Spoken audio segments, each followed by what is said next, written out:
Hello বন্ধুরা, Sangeeta blog থেকে আমি সঙ্গীতা আবারও চলে এসেছি তোমাদের সঙ্গে একদম নতুন একটা ভিডিও শেয়ার করতে। তার আগে সবাইকে জানাই শুভ পৌষ সংক্রান্তির শুভেচ্ছা ও শুভকামনা। আর জানো তো আজকে পৌষ সংক্রান্তি, গতকাল মকর সংক্রান্তি গিয়েছে। এই 3 দিন তো পিঠে পুলি খাওয়ার উৎসবের দিন, আর বেশ ভালোই লাগে বলো। আর আমাদের বাপের বাড়িতেও এই 3 দিন পিঠে পুলি উৎসব খুব ঘটা করে হতো। আমার মা ছিলেন, মা নানান রকম পিঠে করতেন, সে সরু চাগলি, পাটিসাপটা, গোকুল পিঠে, সেদ্ধ পিঠে, ভাপা পিঠে, দুধ পুলি, প্রচুর প্রচুর, মানে 3 দিন বলতে গেলে আমাদের পিঠের ওপরেই চলতো রাতে, এই রকম অবস্থা। কিন্তু শ্বশুরবাড়িতে এসে না সেটা খুব মিস করি। শ্বশুরবাড়িতে এরা সেভাবে পিঠে পুলিটা পছন্দ করে না, দুধ পুলিটা একটু ভালোবাসে, কিন্তু পিঠেটা সেভাবে পছন্দ করে না। তাই আমি নিয়ম রক্ষার্থে করতে, মাকে দেখে এসছি করতে বলে আমিও করি, ওই দুধ পুলিটা একটু করি, সরু চালনি করি।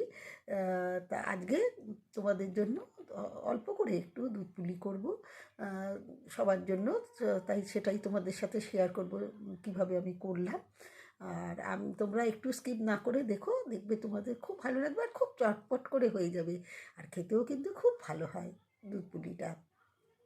তাহলে আর বেশি কথা না, সরাসরি আমি চলে যাব এখন আমার পিঠে পুলি, দুধ পুলি, পিঠে পুলি না দুধ পুলি তৈরি করতে চলে যাব। তার আগে তোমাদের শুধু একটু অনুরোধ করে যাই যে আমার ওই ভিডিওটা একটু স্কিপ না করে কিন্তু তোমরা দেখবে, পুরো ভিডিওটা দেখো। আর অবশ্যই করে লাইক শেয়ার কমেন্ট করো। আর নতুন পুরনো সমস্ত বন্ধুদের বলছি, আমার দূরের কাছের সমস্ত সব বন্ধু, সবাই তোমরা আমার বন্ধু, সবাইকে আমি অনুরোধ করব অবশ্যই করে তোমরা আমার পুরো ভিডিওটা দেখে লাইক শেয়ার কমেন্ট করবে এবং আমার চ্যানেলটা সাবস্ক্রাইব করে আমার সাথে থাকো, পাশে থাকো। আর দেখবে নিচে একটা বেল আছে, যারা এখনও সেটা প্রেস করোনি তারা তাড়াতাড়ি প্রেস করে দিও, তাহলে কি আমার যা ভিডিও আমি করব সেগুলো তোমার কাছে আগে পৌঁছে যাবে। দেখো আমি কিন্তু ভিডিওগুলো করি শুধুমাত্র মনের খুশিতে আর তোমাদের আনন্দ দেওয়ার জন্য। সমস্ত কাজ সামলে, সংসার সামলে তোমাদের জন্য আমি ভিডিওগুলো শেয়ার করি। তাহলে আর কথা না, আবারও বলি, প্রত্যেকটা পুরো ভিডিওটা তোমরা দেখো আর আমার সাথে থাকো, পাশে থাকো। এখানে দেখো, প্রথমেই আমি চালের গুঁড়ি নিয়ে নিয়েছি, তাতে 1 চিমটে নুন দিয়ে আর হালকা একটু গরম জল দিয়ে আমি এটা একটা ময়দা মাখার মতো করে মেখে নেবো।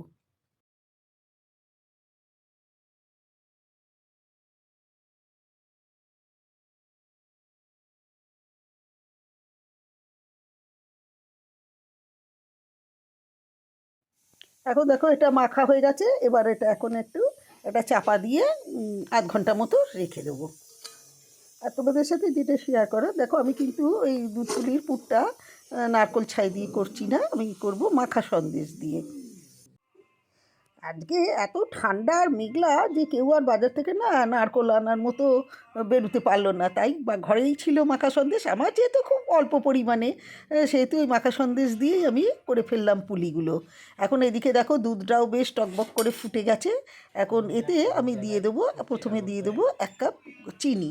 চিনিটা আমি মিক্সিতে গুঁড়িয়ে নিয়েছি, তোমরা পারলে শিলেতেও গুঁড়িয়ে নিতে পারো। গুঁড়িয়ে চিনিটা গুঁড়ো করে দিলে হয় কি বলো তো, খুব সুন্দর করে দুধের সাথে মিশে যায়।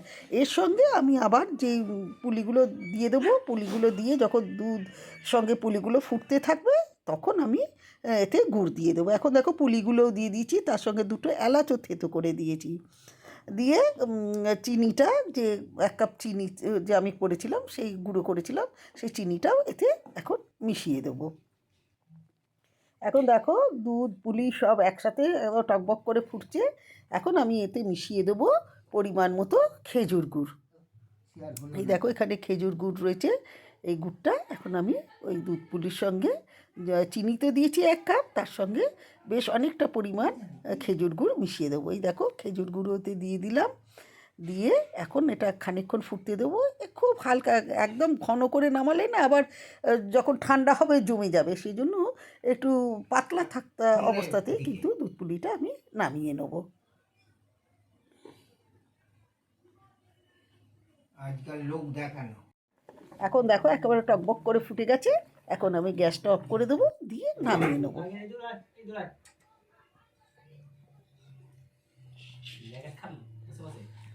দেখো আমার দুধ পুলি একদম রেডি। এখন আমি এটা একটা আলাদা পাত্রে একটু সাজিয়ে তোমাদের দেখাবো কেমন দেখতে হয়েছে। আশা করি তোমাদের নিশ্চয়ই ভালো লেগেছে আমার এই রেসিপিটা। আর ভালো লাগলে কি করতে হবে, লাইক শেয়ার কমেন্ট করতে হবে। আর অবশ্যই যারা যেসব বন্ধুরা চ্যানেলটা সাবস্ক্রাইব করনি তারা অবশ্যই আমার চ্যানেলটা সাবস্ক্রাইব করে আমার সাথে থাকবে, পাশে থাকবে। এখানে দেখো একটা ডিশে আমি তোমাদের দেখানোর জন্য 4টে পুলি আলাদা করে সাজিয়ে দিচ্ছি। এখন তোমাদের একটা নতুন রেসিপি দেখাবো, চট করে দেখিয়ে নিই ফাঁকে। কি সেটা কি বলো তো? আমরা না বাপের বাড়িতে ঝালটা মিষ্টিটা অত পছন্দ করতাম না বলে মা দুধ পুলি করতো, তার সঙ্গে কিছুটা চালের গুঁড়ি আলাদা রেখে দিত।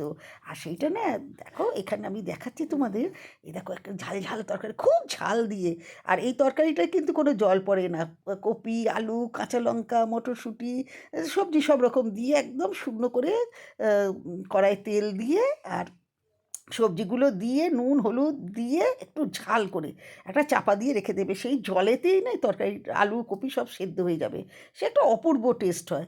সেইটা ওই চালের গুঁড়ি এরকম পুলি করে করে আর তার মধ্যে পুর ভরে ভরে, দেখো দেখছো কি সুন্দর দেখতে লাগছে। তোমরা যে এখন সব মোমো খাও, আমাদের সময় তো এসব মোমো টোমো ছিল না। আমাদের সময় কিন্তু আমরা এইভাবে আমার মা করতো আর আমরা খুব মজা করে খেতাম। আবার এই পিঠেটাই ঝাল, আমরা বলতাম ঝাল পিঠে। যতই মিষ্টি পিঠে হোক, এই পিঠেটা না হলে না মায়ের সঙ্গে কখনো তরকারি পুর দিতেন, কখনো মাংসর মানে ছোটো ছোটো কিমা করে পুর করে সেটাও দিতেন, সে অপূর্ব স্বাদ। এইটা আবার কি বাসি খেতে আরও বেশি ভালো লাগতো। সে যাই হোক, তাহলে তোমাদের চট করে একটা রেসিপির মধ্যে আরেকটা রেসিপি শিখিয়ে দিলাম। কি তোমরা খুশি তো? নিশ্চয়ই খুশি হয়েছো। তাহলে আজকে এই পর্যন্তই। তোমাদের আবারও বলি, তোমরা অবশ্যই করে আমার সমস্ত বন্ধুদের আমি অনুরোধ করব, আমার এই রেসিপিটা দেখার পর অবশ্যই করে আমার ভিডিওটায় লাইক শেয়ার কমেন্ট করে সাবস্ক্রাইব করে আমার পাশে থেকো, সাথে থেকো। আর আমার পুরো ভিডিওটা দেখার জন্য তোমাদের অনেক অনেক ধন্যবাদ। সবাই ভালো থেকো, সুস্থ থেকো।